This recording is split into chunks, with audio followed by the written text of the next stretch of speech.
This is Harsh Rules, I'm Ben Harsh, and today we're going to learn to play Agents of Mayhem, Pride of Babylon.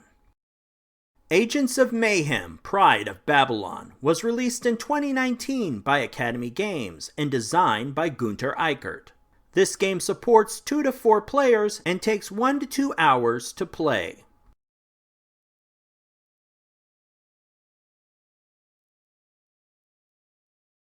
Welcome back to the Harsh Rules breakdown for Agents of Mayhem, Pride of Babylon.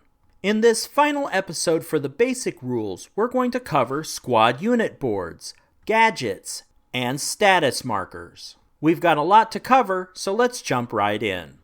We've talked about elite unit boards that focus on a main character like Hollywood, Fortune, Hardtack, or Dr. Babylon. Now we're going to talk about squad unit boards that the Legion player uses to manage multiple weaker characters called minions.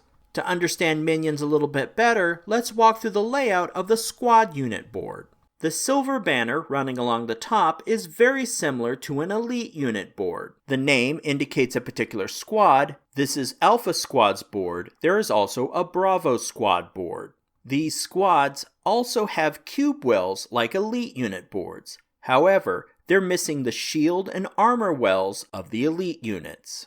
If a minion has shields or armor, it is managed on their minion card. We'll take a look at those in just a moment. One big difference to this type of unit board is the long vertical reinforcement well. This allows the Legion player to continually reinforce this board with new minions. Legion refresh cards often have a symbol that allow this well to be stocked with cubes. These cubes are spent to bring new minions into the game. The main section of the board is used to manage the minions assigned to this squad. The lower half has 3 slots for minion cards. A squad can support up to 3 different minion cards in these slots. Above each minion card slot is an upgrade space. These spaces support dark matter upgrades and Legion tech upgrades associated with the minion. Now that we have a pretty good idea how the squad unit board works, let's take a closer look at a minion card. Each minion card is a compact version of the character section of the elite unit board. The banner at the top of the card contains the minion's name. This is followed by icons for the minion's shields, armor, and health. Below these icons and the minion's portrait is their primary weapon panel. This panel indicates the weapon type, its cost and ranges, and any associated movement bonus. Squeezed below the primary weapon are additional action panels for the minion's other abilities. All of these panels share icons and game mechanics of their big brother and big sister elite unit boards. Therefore, once you're familiar with the general concepts, learning to use minions should be pretty easy. One difference in the rules is when conducting actions. Most actions conducted affect only one minion miniature on the game map. However, if the panel has a group action icon, then extra miniatures may perform the chosen action. The additional miniatures is dictated by the number next to the icon. However, the action cost only has to be paid once. Finally, the strip at the bottom of the card is a difference. On the left side of the strip is the reinforced cost space. This shows the cube icons the player must spend from their reinforcement well to add the minion card to a slot on the board. On the right side of this strip is the minion's setup cost. This is the cost in scrap cubes used to customize starting units in a mission. Before we move on, let's cover some final notes regarding minions. First, minion attacks. If multiple minion figures are attacking, each attack is resolved separately. And minion jumping. Most minions have a single action that lets them move and jump. A minion may only jump once during these movement actions. Keep these rules in mind when playing with minions in the game.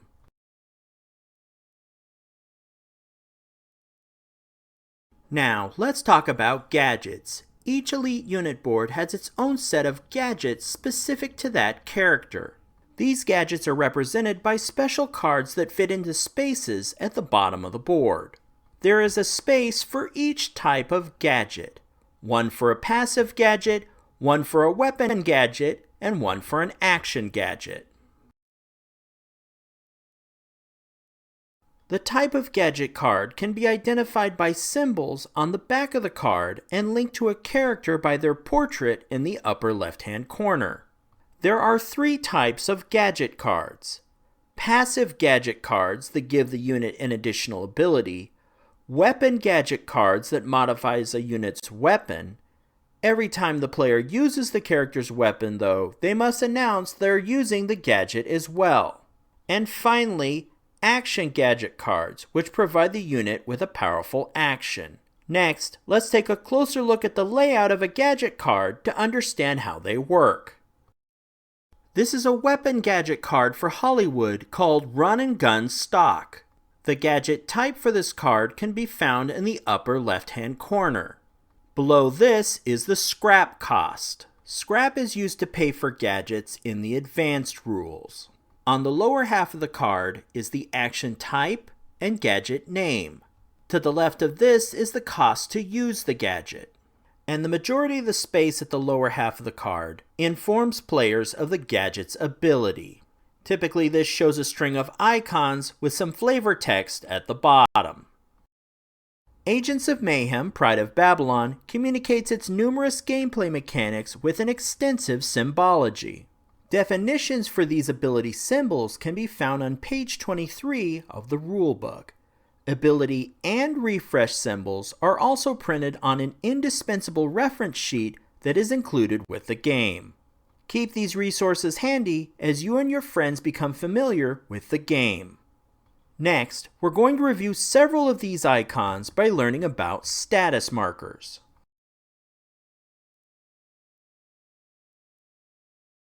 Now let's discuss status markers. Many actions will cause temporary conditions on one or more units that are represented by status markers. Statuses are separated into positive and negative status conditions. Blue status markers typically have positive effects, and red status markers negative effects. In fact, many status markers mirror each other, so let's walk through each group to understand how they might work. The first set of status markers affect attacks. A unit with a blue attack up status marker gains an attack bonus whenever the unit attacks. With a red status down attack marker, the unit receives an attack penalty whenever that unit attacks. As you recall, we discussed attack bonuses and attack penalties in the last episode. Next are status markers that affect a unit's defenses. A unit with a blue defense up status marker places an attack penalty on their opponent. And if a unit has a red defense down status marker, that unit's opponent receives an attack bonus. Next are status markers that affect movement. Units with a move up status modifier add 3 movement points when the unit is activated. This occurs even if the unit does not take any actions that provide movement points. And a red move down status modifier subtracts 3 movement points. This reduces movement points gained from actions. This status marker also prevents units from dashing. The next group of status markers affect an attacker's range. A blue range up status modifier adds a +3 to all of the attacker's ranges. This status affects units that attack with a basic or gadget action. And a red range down status modifier subtracts a 3 from all ranges when the unit attacks. However, when applying these penalties, be aware that negative ranges cannot be used. Next, there is the red stunned status marker. When a unit activates, it must pay 2 action cubes of the player's choice in any combination of green, yellow, or blue cubes. And with the red disrupted status marker, the opponent places an action cube of their choice from the unit supply onto the status marker. The cube well of that color cannot be refreshed until the status is removed. Place the action cube back into its well when the disrupted status is removed or the unit is downed. Some additional notes about status markers. Status markers do stack, which means that a character can have more than one of the same type of status. Statuses can also negate each other. Therefore, two statuses of the same type, but a positive and negative, will cancel each other out. However, the status markers will remain on the board until they're removed. Remember, as we discussed in the first episode of the series, during the third part of a player's turn, called the status refresh phase, a remove status symbol will allow the player to remove one positive and one negative status marker. However, if the player received the status marker during that turn, they must wait until a subsequent turn to remove it. There are also circular versions of some of these status markers. These are considered permanent status markers. Permanent status markers are only removed if the condition for the unit gaining them no longer applies. They cannot be removed by the remove status symbol on a refresh card.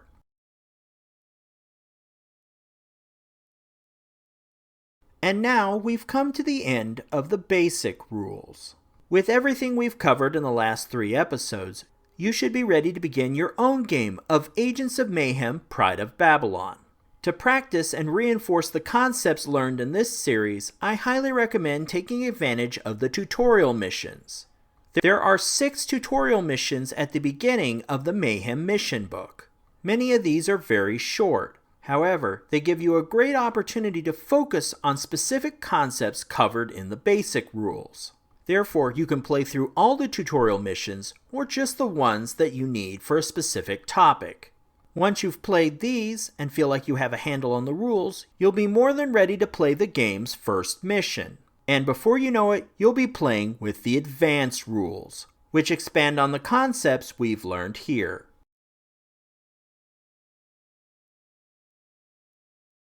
If you found this video helpful, please give me a like and share with your friends. To be the first notified when the next episode of Harsh Rules becomes available, please hit the bell icon for notifications. And as always, this has been Harsh for Harsh Rules. Thank you so much for watching, and I'll see you on the next video.